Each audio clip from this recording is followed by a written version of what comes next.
दर्शकों नमस्कार, स्वागत है हमारे चैनल में आप लोगों का। आइए जानते हैं गुरु जी का आया संदेश में एक महत्वपूर्ण संदेश है आप लोगों के लिए, जिसमें परमात्मा कहते हैं आजा बंदे शरण राम के फिर पाछे पछतावेगा। ये तो हो गई परमेश्वर की वाणी। और परमेश्वर हर एक संत रूप में डबल तिरबल रोल करते हैं। परमात्मा कैसे अपने भक्तों के लिए ज्ञान देते हैं संत रूप में आकर, यही परमात्मा संत रामपाल जी महाराज आपको समझाना चाहते हैं। इस वीडियो को ज्यादा से ज्यादा देखिएगा, मिस ना कीजिएगा। धन्यवाद। सत्साहिब। परमेश्वर जी ने क्या बताया है कि आजा बंदे शरण राम की,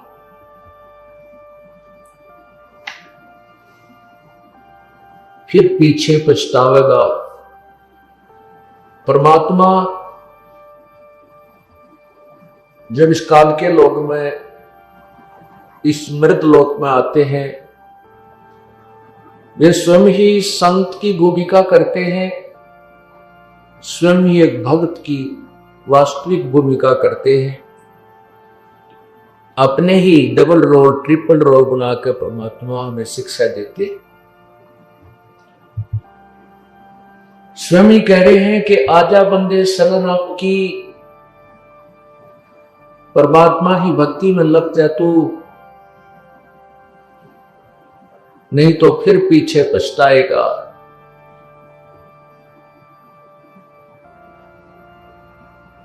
फिर साथ में हमें याद दिलाते हैं ये बालू की भीत, जैसे बालू रेत से द्वार बनाई जाए, वो इतनी अस्थायी होती है कि वो कोई पशु का पैर लग जाए तो गिर जाए, तेज वर्षा आ जाए तो उसके नाप निशान देख ले,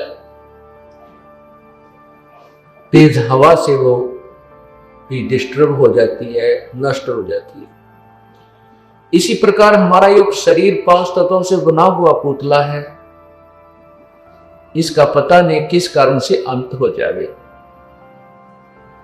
एक्सीडेंट में ये नष्ट हो सकता है, पानी में डूब जाए, बिजली का करंट लग जाए, हार्ट अटैक हो जाए, कितना कैंसर हो जाए, कोई ना जाने कितने प्रकार की बीमारियां इसके पीछे लगी हुई है। और ऐसे तंदे ऐसे अस्थायी शरीर को पाकर जूझना भूल गया कि भगवान भूल गए। इस शरीर की वास्तविकता की हमें संतों से ही पता चला, नहीं तो हम इसको बहुत ही अच्छा और सथाई माने हुए थे। इसलिए हम डरते नहीं थे, इसलिए हम भगवान को याद नहीं करते थे। अब हमने इसकी अस्थायित्व का पता चल गया कि ये तो कुछ भी को नहीं। परमात्मा कहते हैं पानी जैसा बुदबुदा असमान उसकी जात, देखत ही छुप जावेगा जो तारा पर्वत। ये तो पानी जैसा बुलबुला, पानी के ऊपर एक बुलबुला आ जाता है, वो कुछ देर तो बहुत ज्यों का तो रहता है, 1 सेकंड में उसका पता नहीं चलता। इसी प्रकार ये मनुष्य शरीर है, एक बार हमारे हाथ से छूट गया, इससे प्राणी निकल गया, इसको सवा कर देंगे या कि तो जमीन में गाड़ देंगे, इसका नाम के साथ बुटा दिया जाएगा। इसलिए हमने इस मिट्टी से लाभ उठाना है। जैसे किसान मिट्टी से गेहूं उत्पन्न कर लेता है, अपनी जीवन रक्षक गेहूं को बना लेता है, उसे धन कमाता है, मकान बना लेता है, अपने कपड़े वस्त्र ब्याह शादी की व्यवस्था कर लेता है, मिट्टी से कर लेता है। ठीक इसी प्रकार हमने इस 5 तत्वों से बने हुए इस मिट्टी के महल से, इस मिट्टी के खेत से राम नाम का धन एकत्रित करना है, ये कमाई करनी है। यदि हमने इस मिट्टी से राम नाम का धन संचित कर लिया तो इसका लाभ है, अन्यथा मनुष्य शरीर का कोई यूज नहीं, कोई लाभ नहीं। नहीं तो हम वही कर्म करते हैं जैसे आम प्राणी करते हैं, बच्चों को उत्पन्न करना, उनके अंदर मोह होता और फिर इस शरीर को त्याग करके चलेगा।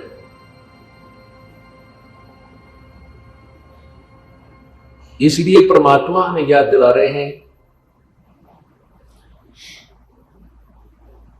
ये बालों की भीत, ये आपका जो शरीर है ये ऐसा जैसे बालू रेत की बनी हुई एक दीवार को, जो बिल्कुल अस्थायी, जिसका कोई भरोसा नहीं कब और किस कारण से नष्ट हो जाए, ऐसे शरीर, ऐसा शरीर है। और फिर कहते हैं इस मिट्टी से बने हुए शरीर की तू कब तक खैर मनावेगा, कब तक शुक्र मनावेगा। बीमार हो गया, कोई इंजेक्शन लगा दिया, राहत मिल गई, कैंसर होगी, डॉक्टर भी हाथ खड़े कर देते हैं, भाई तो ये मृत्यु को प्राप्त होगा ही होगा। तो परमात्मा कहते हैं मान लीजिए 100 वर्ष भी रह गया तो भी अंत होना इसका, इसकी खैर कब तक मनाएगा, अर्थात इस मिट्टी से लाभ उठाने से तेरा लाभ होगा, परमात्मा प्राप्त होगा।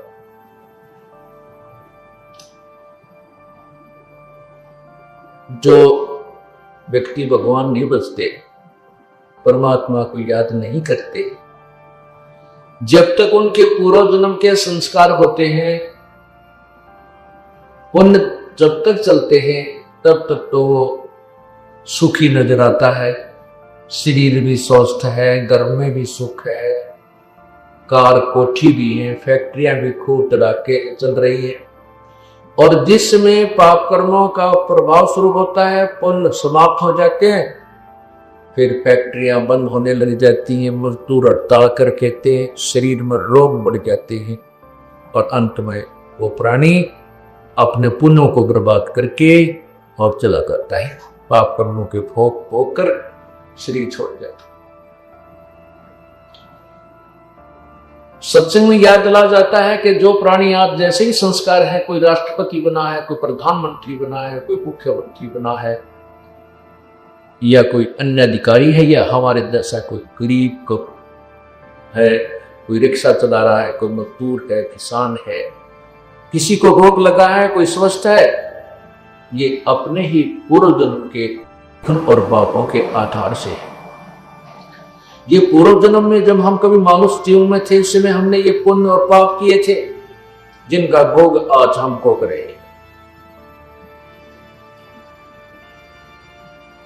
और इस जन्म में यदि हम कोई शुभ नहीं करेंगे तो भविष्य में हमें प्राप्त नहीं होगा। जैसे किसान फसल तैयार करके और गेहूं को निकाल के अपने मकान में डाल देता है, गेहूं के ठेके भर लेता है, और यदि वो किसान अगले सीजन में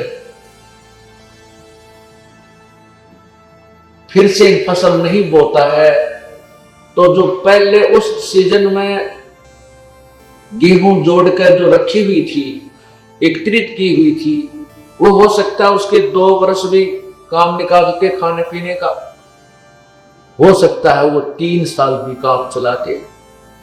फिर वो यदि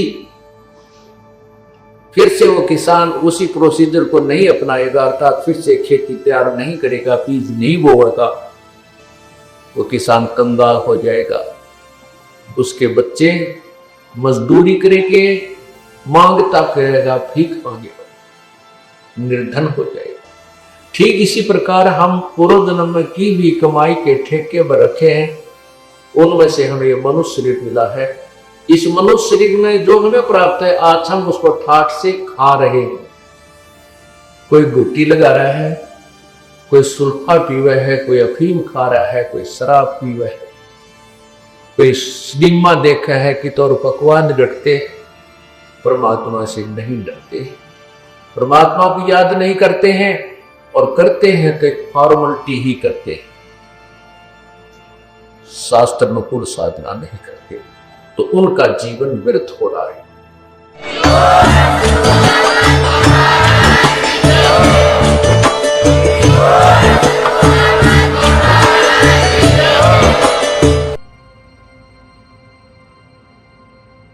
दर्शकों नमस्कार, वीडियो देखने के लिए आप लोगों को बहुत बहुत धन्यवाद।